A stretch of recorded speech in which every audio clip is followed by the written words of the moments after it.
نبی کے لیے متوفر فرمایا، اور یہ جگہ 2 یتیم بچوں کی تھی، آپ نے ان سے خریدا، پیسے نہیں لے لیا، آپ نے ان سے خریدا، آپ نے مسجد کی تعمیر میں بذات خود حصہ لیا۔ یہ نہیں ہوا کہ آڈر دے دو، چلو ابو بکر، چلو علی، چلو فلاں فلاں مسجد کے اندر گانا ڈھو، مٹی ڈھو، یہ ڈھو وہ ڈھو۔ اللہ کے رسول اکرم صلی اللہ علیہ وسلم اتنی اونچی ہستی اور اتنے عظیم مرتبے پر فائز ہونے کے باوجود بھی اپنے صحابہ کے ساتھ مسجد نبوی کی تعمیر میں لگے ہوئے تھے۔ آپ اینٹ اور پتھر ڈھوتے تھے اور کہتے تھے، اللہ کے رسول مسجد نبوی کی تعمیر کر رہے ہوتے تھے، اینٹ اور پتھر ڈھو رہے تھے، اور یہ لوریاں پڑھ رہے تھے، یہ ترانے پڑھ رہے تھے، اللہم لا عیش الا عیش الاخرہ، اللہم لا عیش الا عیش الاخرہ فاغفر الانصار والمہاجرہ۔ اے اللہ، زندگی تو بس آخرت کی زندگی ہے، زندگی تو بس آخرت کی زندگی ہے، تو انصار اور مہاجرین کی مغفرت فرما، تو انصار اور مہاجرین کو بخش دے۔ اور آپ فرماتے تھے، ھذا الحبال لا حبال خیبر ھذا امر ربنا واظہر واعترا، یہ بوجھ خیبر کا بوجھ نہیں ہے، یہ بوجھ جو ہم ڈھو رہے ہیں مٹی وغیرہ، یہ خیبر کا بوجھ نہیں ہے، اے ہمارے رب یہ زیادہ پاکیزہ اور زیادہ بھلائی والا ہے۔ اس جگہ مشرکین جہاں مسجد نبوی کے اللہ کے رسول نے تعمیر کی، وہاں پر مشرکین کی قبریں تھی، اور آپ نے اس میں بہت سارے کھنڈرات بھی تھے، غرقت ایک قسم کا کانٹے دار درخت ہے، کھجور کے پیڑ تھے، غرقت کے پیڑ تھے، مشرکین کے قبریں تھے، کھنڈرات تھے۔ رسول اکرم صلی اللہ علیہ وسلم کے حکم سے مشرکین کی قبروں کو اکھیڑ دی گئی اور کھنڈرات برابر کر دیے گئے، نیز کھجور اور دیگر درختوں کو، دوسرے درختوں کو کاٹ دیے گئے، انہیں قبلہ کی جانب لگا دیا گیا۔ کھجور کے درختوں کو اور جو دوسرے درختیں تھے مسجد نبوی میں قبلہ کی جانب لگا دیا گیا۔ اس وقت مسجد نبوی میں قبلہ کدھر تھا؟ بیت المقدس کی طرف تھا، بیت المقدس تھا جب اللہ کے رسول نے مسجد نبوی کی تعمیر کی۔ دروازے کے بازو کے دونوں پائے پتھر کے بنائے گئے، دیواریں کچی اینٹ اور گارے سے بنائی گئی، چھت پر کھجور کی شاخیں، چھت پر کھجور کی ٹہنیاں، ڈالیاں اور شاخیں اور پتے ڈلوا دیے گئے، کھجور کے تنوں کے کھمبے بنا دیے گئے، زمین پر ریت اور چھوٹی چھوٹی کنکریاں بچھا دی گئی، 3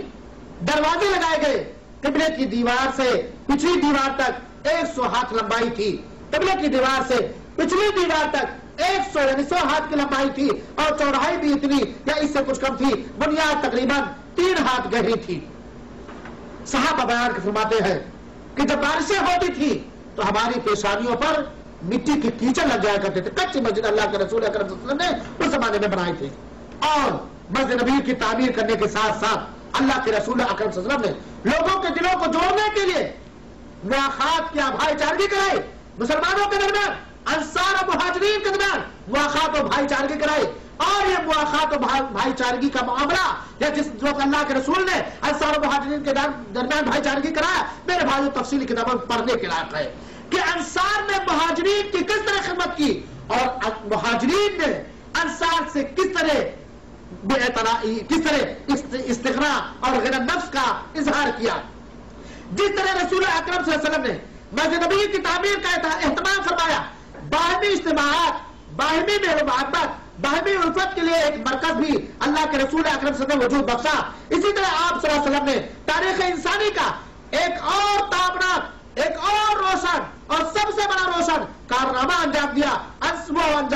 وہ کارنامہ انصار و مہاجرین کے درمیان بھائی چارگی اور مواخات کا عمل تھا۔ مہاجرین یعنی آپ کے وہ ساتھی جو مکہ سے اپنا گھر چھوڑ کر، اپنا در چھوڑ کر، اپنی بیوی بال بچے چھوڑ کر، اپنا مال و منال چھوڑ کر، اپنی پوری دولت چھوڑ کر کے جو مدینہ ہجرت کر کے آئے تھے انہیں مہاجر کہا جاتا ہے۔ اور وہ انصار یعنی وہ صحابہ کرام جنہوں نے مدینہ میں انصار کی مدد کی، اپنی بیویاں طلاق دے دینے پر آمادہ ہوئے، اپنی مال کے اندر اپنا بھائی بنا لیا، اپنی ہر چیز مہاجرین کے لیے حاضر کر دی، کسی قسم کا بخل کا اظہار ان لوگوں نے کیا۔ تو انصار اور مہاجرین کے درمیان اللہ کے رسول اکرم صلی اللہ علیہ وسلم بھائی چارگی کرائی۔ چنانچہ انصار دونوں میں ایسی بھائی چارگی قائم کی کہ ایک مہاجر کو ایک انصاری کا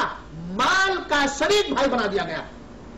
صرف ایسے نہیں کہ کھلاؤ پلاؤ گے، اپنے گھر میں رہنے دو گے، یہ مدد کرو گے، یہ کرو گے، نہیں، تمہارے مال میں بھی یہ وارث ہوگا۔ جس وقت پہلی بار مواخات ہوئی تھی مدینہ کے اندر، اس وقت مال کے اندر بھی وارث بنایا جا رہا تھا۔ میرے بھائیو کتنا بڑا دل تھا ان انصار کا، کتنا بڑا دل تھا ان انصار کا ان کے دل میں اپنے ایک مہاجر بھائی کی کتنی بڑی محبت تھی، کوئی پرواہ نہ کی کہ زمانے سے بنائی ہوئی ہماری پراپرٹی یہ اس کے اندر شریک و ساجھیدار ہو رہا، ہمارا ایک مہاجر بھائی رضامند ہو گئے۔ اس بھائی چارگی کا مفہوم یہ تھا، اس بھائی چارگی کی میننگ کا مطلب یہ تھا کہ جاہلی عصبیتیں مٹا دی جائیں،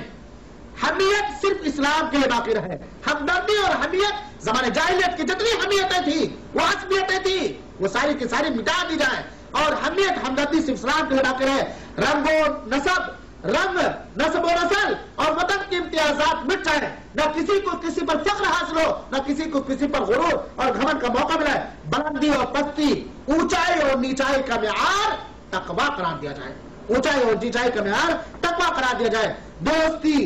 وہ دشمنی کی بنیاد اسلام ہو۔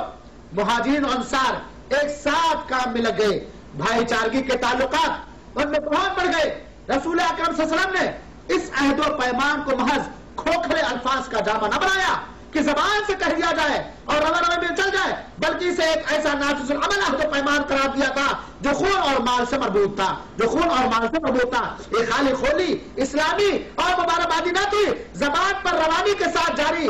جو صرف زبان پر نعروں کے ساتھ روانی کے ساتھ جاری رہتے ہیں، مگر نتیجہ کچھ نہ ہوا، بلکہ اس بھائی چارے کے ساتھ ساتھ ایثار، غم خواری، معانست کے جذبات بھی مخلوط تھے۔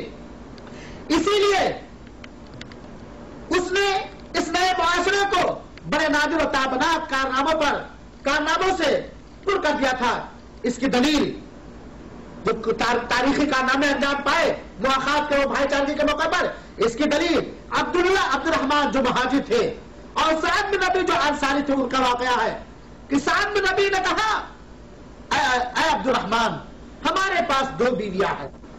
ان دونوں بیویوں میں سے جو تمہیں خوبصورت پسند آئے بولو، میں اسے طلاق دیتا ہوں اور تم اسے شادی کرو۔ میرے پاس یہ مال ہے، آدھا مال تمہارے لیے، آدھا مال تمہارے لیے۔ یہ قربانی آج کون دے سکتا ہے میرے بھائیوں ساتھیوں؟ آج بھی اگر کوئی اللہ کا بندہ جسے اللہ رب العالمین اسلام کی قبول کرنے کی توفیق عطا فرمائے، اگر آپ کے گھر میں پہنچے، نیا مسلم ہو اور حقیقت میں مسلمان ہو، آپ کے گھر میں پہنچے تو اس لیے اس کا تعاون کرنے کا جذبہ ہمارے اندر پایا جاتا ہے۔ لیکن عبد الرحمن نے بھی کہا، نہیں مجھے ضرورت نہیں ہے، ذرا مجھے بازار کی رہنمائی کر دو، اور لکڑیاں کاٹ کر کے اپنی روزی روٹی کا انہوں نے انتظام کر دیا۔ اور اس کے علاوہ بہت ساری مثالیں ہیں میرے بھائیوں ساتھیوں، صحابہ کرام نے اپنی جائیداد تقسیم کر دی۔ صحیح بخاری میں حضرت ابو ہریرہ سے مروی ہے کہ انصار نے نبی کریم صلی اللہ علیہ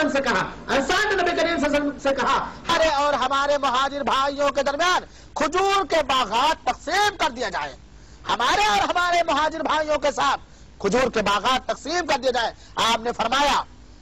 نہیں، انصار نے کہا تب آپ لوگ یعنی مہاجرین ہمارا کام کر دیا کریں اور ہم پھل میں آپ کو شریک رکھیں گے۔ انہوں نے کہا ٹھیک ہے، ہم نے بات سنی اور مان لی۔ یہ ہے معمولی ایک جھلک ہے اللہ کے رسول اکرم صلی اللہ علیہ وسلم کے اس تاریخی کارنامے کا جو اللہ کے رسول نے مواخات کی شکل میں انصار و مہاجرین کے درمیان کرایا۔ اب انشاءاللہ العزیز اگلے درس میں اور بہت ساری باتیں بتلائی جائیں گی۔ اللہ رب العالمین سے دعا ہے کہ اللہ تعالی ہم تمام لوگوں کو سیرت رسول پڑھنے اور سمجھنے اور اس کے مطابق اپنی زندگی ڈھالنے کی توفیق عطا فرمائے، آمین۔ والسلام علیکم ورحمۃ اللہ وبرکاتہ۔